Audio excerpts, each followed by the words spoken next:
अस्सलाम वालेकुम दोस्तों, आप सबको खुश आमदीद हमारे यूट्यूब चैनल पे। और आज एक बहुत बड़ा मैच खेला गया। ठीक है, मुझे उम्मीद नहीं थी कि इंडिया इतना बुरा खेलेगा, वो भी अपने होम ग्राउंड।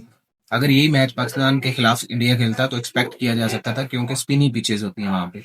लेकिन वहां पे इंडिया ने खेला ऐसे, बस एक बंदा उनको बचा गया। यहाँ पे तो मैं बिल्कुल एक्सपेक्ट नहीं कर रहा था, बल्कि कोई भी एक्सपेक्ट नहीं कर रहा था कि इंडिया इतना बुरा खेलेगा। इंडिया बहुत अच्छी टीम है। इंडिया के पास अभिषेक है, ईशान किशन है, तिलक वर्मा है, उसके बाद सूर्य कुमार यादव है। ठीक है, आज उन्होंने वाशिंगटन सुंदर को खिलाया हुआ था अक्षर पटेल की जगह पे। ठीक है, उसके बाद रिंकू सिंह थे, शिवम दुबे, हार्दिक पांड्या, इतनी मतलब अच्छी स्ट्रॉन्ग बैटिंग लाइन है उनके पास। और फिर भी वो 187 चेज नहीं कर पाए इतने अहम मैच में, और वो भी अपने होम ग्राउंड में, जो मोदी स्टेडियम है। ठीक है, तो मुझे लगता है यहाँ पे जो है ना, ओवर कॉन्फिडेंस इनको ले डूबा है। वो इतना कॉन्फिडेंट रहती है कि वो अच्छा कर जाती है, लेकिन यहाँ पे मुझे लगता है कि ओवर कॉन्फिडेंस आया कि आपने इतनी ज्यादा माइनर चीजों को भी पिक करने लग गए हैं कि आपने अक्षर को ड्रॉप कर दिया और आपने वाशिंगटन सुंदर को ले लिया। अब ये सिलेक्शन मुझे समझ नहीं आती, क्योंकि अक्षर पटेल तो परफॉर्म कर रहे थे। अक्षर पटेल अच्छा बैट्समैन भी है और अच्छा बॉलर भी है। वो पता है बाबर आजम को किसने आउट किया था? अक्षर पटेल ने। तो उसको ना खिलाना मेरी समझ से बाहर है। उसके बाद अभिषेक शर्मा, ठीक है, उसका आउट तो मैं कहूंगा कि आज उसने, आज वो फ्लॉप हुआ है। आज मैं उसको कहूंगा कि वो फ्लॉप हुआ है। उसकी रीजन ये है कि उसने आज वो सेट होके आउट हुआ है।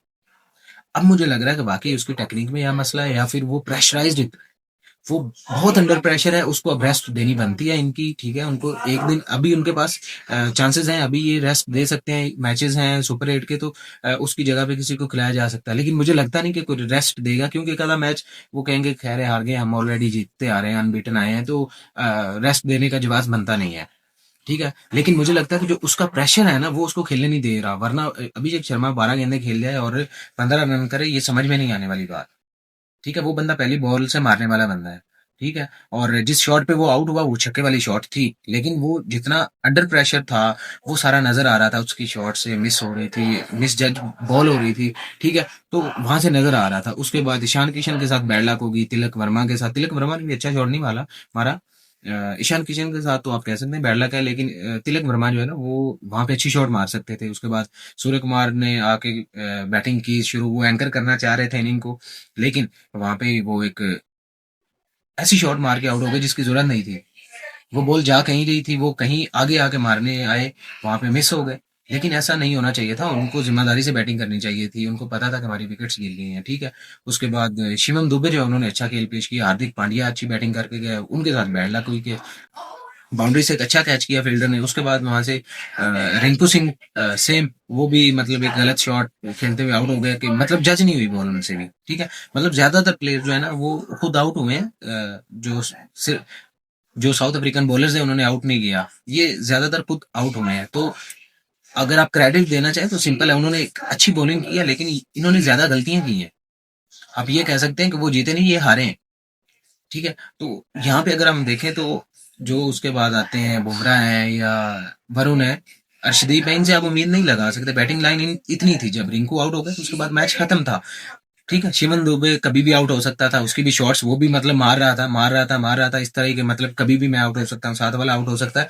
तो वो भी इसलिए ज्यादा मतलब केयरलेस खेल रहा था। ठीक है, रिस्क फ्री खेल रहा था। तो डेफिनेटली उसका बनता भी था, जहां पे सिचुएशन थी तो वो यही चाह रहा था कि कहीं रन थोड़े ज्यादा हो जाए और हम जो है ना ये मार्जिन कम हो जाए, क्योंकि अब -3 पे चला गया है।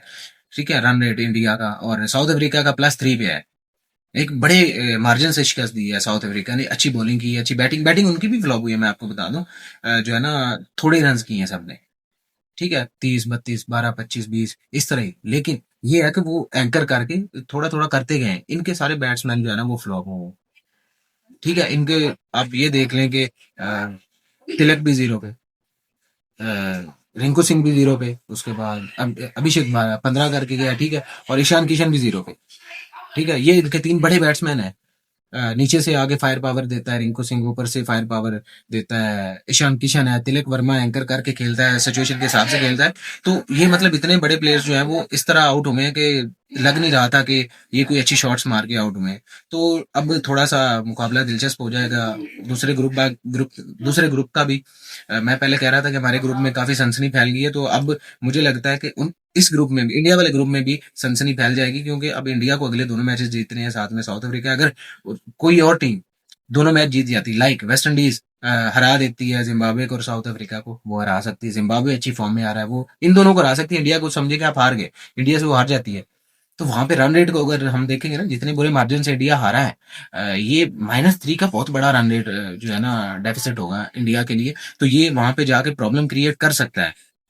इंडियन मीडिया तो ऐसा ही है कि जैसे ही कोई छोटी मोटी गलती भी, जीत भी जाए तो गलती हो जाए तो वो पीछे लगे जाए। तो उन्होंने तो डेफिनेटली क्रिटिसाइज करनी है, लेकिन एक आधा गेम बुरा चला जाता है बहुत, मतलब ये एक इनकंसिस्टेंसी है ना, ये खूबसूरती है गेम की, नेचर है।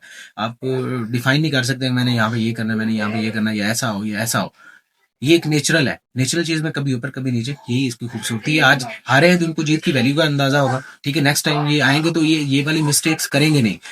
डेफिनेटली कोई इसमें डाउट नहीं है कि इंडियन टीम एक बहुत बहुत अच्छी टीम है, बहुत अच्छी बॉलिंग लाइन है, बहुत अच्छी बैटिंग लाइन है। मतलब इस time red art favourite India है, इस वक्त रेड आर्ट फेवरेट इंडिया है। लेकिन स्टिल ऐसी मिस्टेक्स जो है ना, वो मतलब बंदा जैसे आप कहे ना कि इस सिचुएशन में आ जाता है कि उसको समझ ही नहीं लगती कि मैं करूं क्या। तो इंडियन बैटर्स के साथ यही हुआ है।